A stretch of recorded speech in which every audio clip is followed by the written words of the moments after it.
ஆண்டவராய் இயேசு கிறிஸ்துவின் வெளியேறப்பட்ட நாமத்தினாலே கர்த்தருடைய ஆவியானவர்களுக்கு கொடுத்ததான ஏஜே பவர் மினிஸ்ட்ரி ஊழியத்தின் சார்பிலும் ஊழிய குடும்பங்களின் சார்பிலும் அன்பினால் வாழ்த்துக்களை தெரிவித்துக் கொள்கிறேன். எனக்கு அருமையானவர்களே, எப்படி இருக்கின்றீர்கள்?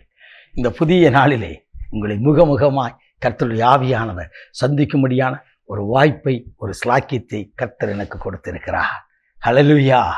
என் கர்த்தர் நல்லவர். இதற்காக கர்த்தரை மனதார நான் ஸ்தோத்திரிக்கிறேன். எனக்கு அருமையானவர்களே, இந்த காலை வேளைகளை வேதம் வாசித்தீர்களா? ஜெபித்தீர்களா? ஆண்டவர் சமூகத்தில் ஜெபியுங்கள், வேதத்தை தியானியுங்கள். கர்த்தர் உங்களை அளவில்லாமல் ஆசீர்வதிப்பாராக.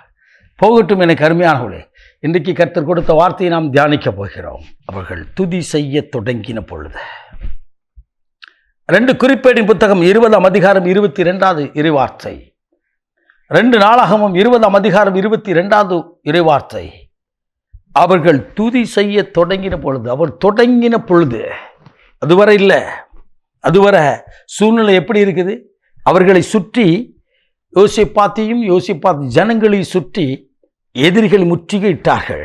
அம்மோனியர்கள் வந்தார்கள், சேயீர் மலை பள்ளத்தாக்கில் உள்ள ஜனங்கள் வந்தார்கள், மோவாபியர்கள் வந்தார்கள். எல்லாரும் சூழ பாளையம் இறங்கினார்கள்.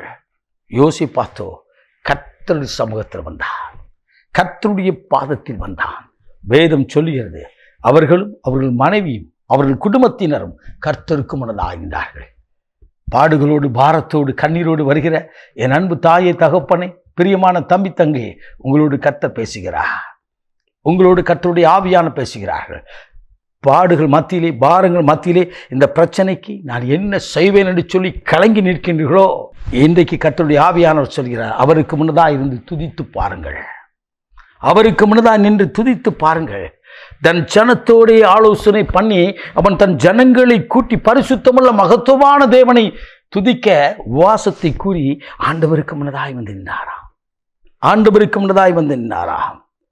எல்லாம் ஜனங்களும் தெய்வத்துக்கு முன்னதாய், வானத்தையும் பூமி உண்டாக்கின தெய்வத்துக்கு முன்னதாய், தன்னை தாயின் கருவிலை சிருஷ்டித்த தேவனுக்கு முன்னதாய் வந்து நின்றார்கள். ஆண்டவரே, எங்களுக்கு எதிர்க்க பலன் இல்லை, ஆள் இல்லை, என்ன செய்வதுன்னு தெரியவில்லை. இதே சூழ்நிலை உங்களுக்கு இருக்கிறதா? என்ன செய்யணும் தெரியல, மருத்துவர் கைவிட்டுட்டாரு, இதுக்கப்புறம் என்ன பண்ண போறோன்னு தெரியல, கண்ணீரோடு இருக்கீங்களோ? ஆண்டவருக்கு முன்னதாக வந்து நின்று பாருங்கள், பாடி துதித்து பாருங்கள். எனக்கு அருமையானவள, ஒரு அருமையான குடும்பம் சில ஆண்டுகளுக்கு முன்னதாக வந்தார்கள். மிகவும் பாரத்தோடு, மிகவும் கண்ணீரோடு வந்தார்கள். அவர்கள் பிரச்சனையை தீர்க்கவே முடியாத ஒரு சூழ்நிலை இருந்தது. அந்த குடும்பத்திலிருந்து வெளியேற முடியாத ஒரு சூழ்நிலை. அவர்கள் ஆசீர்வாதமாக இருக்கிறார்கள், ஆனால் ஆசீர்வதிக்க விடாதபடி தனியாக போக முடியாத பல பயங்கரமான சூழ்நிலை நிமித்தம் இருந்தார்கள். கர்த்தருடைய ஆவியானவர் சொன்னார், எனக்கு முன்னதாக இருந்து துதிக்க மாத்திரம் சொல், நான் வழிவாசலை திறப்பேன் என்று சொன்னார். ஆம், எனக்கு அருமையானவர்கள், கணவன் மனைவியும் துதிக்க ஆரம்பித்தார்கள், செபிக்க ஆரம்பித்தார்கள். துதி மாத்திரம்தான். பவுலையும் சீலாவையும் கட்டி வைத்து அடித்து தொழுமரத்தை மாற்றியிருந்த போது அது நள்ளிரவு வேளை அவர்கள் கடவுளை நோக்கி, தெய்வத்தை நோக்கி துதித்தார்கள் என்று சொல்லி திருத்துதர் பணி 16ஆம் அதிகாரத்தில் வாசிக்கிறோம். எனக்கு அருமையானவர்களே, இந்த ஜனங்களும் துதித்தார்கள். நடந்தது என்ன? அவர்கள் கூட நினைத்து பார்க்க முடியாதபடி கர்த்தர் வழிவாசலை திறந்து அவர்களை நடத்தினார். இன்றைக்கு சீரும் சிறப்புமாய் தூத்துக்குடி பட்டணத்தில் இருக்கிறார்கள். இன்றைக்கும் ஒவ்வொரு வாரமும் கர்த்தருடைய ஆவியானவர்களுக்கு கொடுத்த அந்த குணமளிக்கும் உபவாச ஜபத்திற்கு வாரம் தவறாமல் வருகிறார்கள். என்னை கேட்டுக்கொண்டிருக்க அன்பு நண்பா, அன்பு சகோதரியே, நீ தேவனை நோக்கி துதித்திருக்கின்றாயா?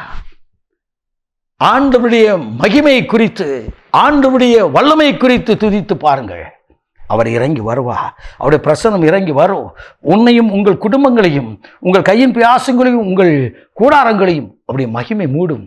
உங்களுக்கு விரோதமாக இருக்கிற எல்லா தடைகளும் உடைவதை இன்றைக்கு நீங்கள் காண்பீர்கள். நாளையோ, நாளை மறுநாளோ, அடுத்த வாரம், அடுத்த மாதம் அல்ல. இதை கேட்டுக்கொண்டிருக்கும் போதே, நீங்கள் துதிக்க தொடங்கின பொழுதே எதிரிகள் ஒருவருக்கு ஒருவராய் எழும்பின எல்லாம் வெட்டுண்டு போவதை நீங்கள் காண்பீர்கள். எல்லாம் தள்ளப்பட்டு போவதை காண்பீர்கள்.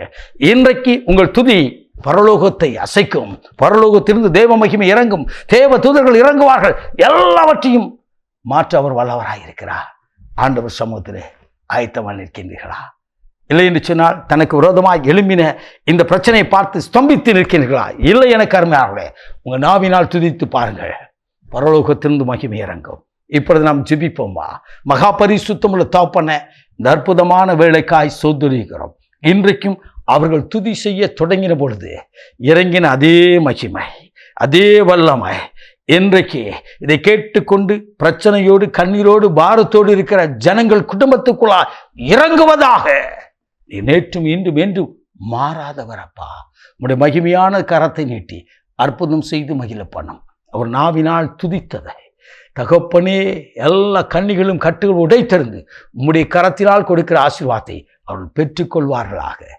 ஆசீர்வதியும் இயேசு கிறிஸ்துவின் வெளியேறப்பட்ட நாமத்தில் பிதாவே. ஆமென். ஆமென். God bless you.